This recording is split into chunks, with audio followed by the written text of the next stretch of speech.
E aí, vamos fazer nosso ano bíblico? Hoje passaremos em Juízes, do capítulo 13 ao 16. Refletiremos um pouquinho sobre a história de Sansão. Vem junto comigo. Manoá primeiro acredita nas palavras de sua mulher, creu que um menino nasceria, ok? E agora a real preocupação de Manoá na missão, quanto à sua missão de ser pai. Ei, todos nós devemos nos preocupar com a missão da paternidade, da maternidade, e buscar a direção divina para educar os nossos filhos, que hoje de verdade é um desafio muito intenso. E aí Manoá, preocupado, pergunta no verso 12, qual é o modo de viver do menino, qual é o seu serviço. Ele quer orientação quanto ao ato de educar o seu filho. Preocupação sincera de Manoá. Deus ouve a sua voz, o anjo de Deus veio outra vez a mulher, no versículo 9, e vai respondendo todas as coisas relacionadas ao menino que viria, né? O encontro dos pais de Sansão com Cristo revela a mais importante primeira lição que todo pai, toda mãe devem saber. Antes de apresentar Cristo a seu filho, é preciso primeiro que nós mesmos conheçamos a Jesus. Como podemos apresentar os nossos filhos a um Deus que nós mesmos não conhecemos? Observe a insistência de Manoá em saber quem era o anjo do Senhor, deve ser a nossa também. Quem é Deus para você? E tendo esta resposta no seu coração, você deve compartilhá-la com os seus filhos, porque afinal de contas ninguém oferece aquilo que não tem. Sansão pode não ter sido o melhor dos filhos. A gente percebe que Sansão de fato cometeu alguns erros assim gravíssimos e devemos aprender com estes erros, né? Você observa que Sansão era nazireu, que significa um envolvimento com alguns votos: não cortar os cabelos, não tocar em cadáver de espécie alguma e não consumir bebidas alcoólicas. Era o voto do nazireado. E você olha a biografia de Sansão e percebe que os votos dele foram parar na lata do lixo, uma vida de contínua transgressão ao voto do nazireado. Como têm sido os teus votos e os respectivos cumprimentos diante do Senhor? A gente tem muitos votos, a gente tem voto matrimonial, a gente tem voto de batismo, a gente tem voto de fidelidade a Deus, envolvemos a nossa palavra, assinamos documentos em tantas coisas todos os dias. Como está o teu dever cívico, moral e espiritual para com os cumprimentos dos teus votos? Que Deus nos ajude a sermos cumpridores pelo poder do Espírito Santo. Sansão tinha uma filosofia de vida estranha, porque ele vivia em função do que agradava os seus olhos. Pai, eu quero essa mulher porque ela agrada os meus olhos. Nem sempre o que agrada os olhos satisfaz o coração, muito menos a vontade do Senhor. E aí você percebe uma drástica festa de casamento de Sansão. Voltou para a casa dos seus pais irado, foi meio que humilhado, ultrajado. Passou um tempo ali, aí quando veio a época da colheita de trigo, Sansão, levando um cabrito, foi visitar a sua mulher, diz o verso 1 do capítulo 15. Só que o pai da moça havia imaginado que Sansão tinha desprezado a mulher, que havia devolvido a sua esposa. Não sei se foi, na verdade, um pensamento sincero por parte do sogro, mas o cara deu a filha, não mais a Sansão, mas ao companheiro de honra de Sansão. Juízes 14, verso 20. E aí, meu irmão, Sansão ficou invocado e plantou fogo, plantou fogo através de 300 raposas, né? Causou uma grande destruição na plantação dos filisteus, sem esposa, caçado pelos filisteus, odiados pelos seus compatriotas. Nada lhe restou a não ser o isolamento em uma caverna. Sansão se tornou inimigo de todo mundo. Havia se decidido se casar com aquela mulher sem consentimento de Deus, sem aprovação dos seus pais, movido apenas por uma paixão cega, essa filosofia ridícula de viver em função do que agrada aos olhos.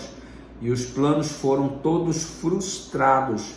E aí você percebe a fala de Sansão dizendo: não desistirei enquanto não me vingar, o verso 7. Assim como fizeram a mim, eu vou fazer a eles. O coração de Sansão só tinha lugar para vingança. Sua impulsividade o fazia agir antes mesmo de pensar.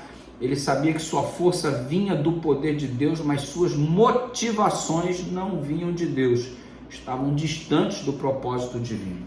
Resultado, você percebe ele se envolvendo numa trama de vingança constante, e você já sabe que minha é a vingança, diz o Senhor. A vingança é um ato divino que não foi nos outorgado decidir. Podemos até fazer parte da vingança do Senhor, como foi Sansão em relação aos filisteus, mas jamais podemos tomar em nossas próprias mãos qualquer assunto que seja que tenha a finalidade de prejudicar alguém. Entramos no capítulo 16, e aí Sansão, plenamente governado pelos seus desejos sensuais, Sansão provocou o seu próprio infortúnio. Hoje você, neste capítulo 16 agora, você percebe que Sansão encerra a vida daquele que tinha tudo para ser um dos maiores líderes respeitados em Israel. Sansão tinha tudo para ser o ícone de tudo de bom e de melhor. No entanto, tornou-se o ícone de tudo de ruim e de pior. Ao invés disso, você percebe que os últimos instantes da vida dele foram relatados sendo exposto ao ridículo. Sansão devia ser o instrumento de glória a Deus, se tornou de objeto de escárnio para os filisteus, num posicionamento simplesmente ridículo. Conseguiu arrancar a porta de uma cidade, carregá-la montanha acima, mas permitiu que os desejos do seu coração empurrassem precipício abaixo. Ao se envolver com Dalila, uma filisteia, provou que se não fosse a intervenção de Deus, selaria para sempre o seu destino eterno. A história de Sansão não é a história de um homem com sua força, mas de um Deus com sua misericórdia. Os filisteus ofereceram Dalila riquezas para uma vida toda, se ela descobrisse o segredo da força de Sansão. Por que Sansão não utilizou as palavras do salmista? A minha força é o Senhor. No entanto, colocou nos cabelos a resposta, foi ludibriado por aquela mulher, pensou que havia conquistado o coração dela, mas ela havia amarrado Sansão a uma cilada mortal. E aí ele foi feito um boi ao matadouro, feito um cervo que corria para a rede, de acordo com as palavras de Provérbios 7:22. Resultado, ele foi seduzido pelas muitas palavras e lisonjas que havia saído dos lábios de Dalila, e nos braços de Dalila ele perdeu a sua última força racional que possuía e perdeu a força que vem de Deus. Dalila apoderou-se de sua alma e resultado, Sansão foi entregue aos filisteus e foi colocado à posição de maior humilhação. Resultado, você percebe Sansão no fundo do poço e aí movendo um moinho com seus olhos vazados, porque não disse que o Senhor era a força dele, de acordo com Salmo 28, verso 7.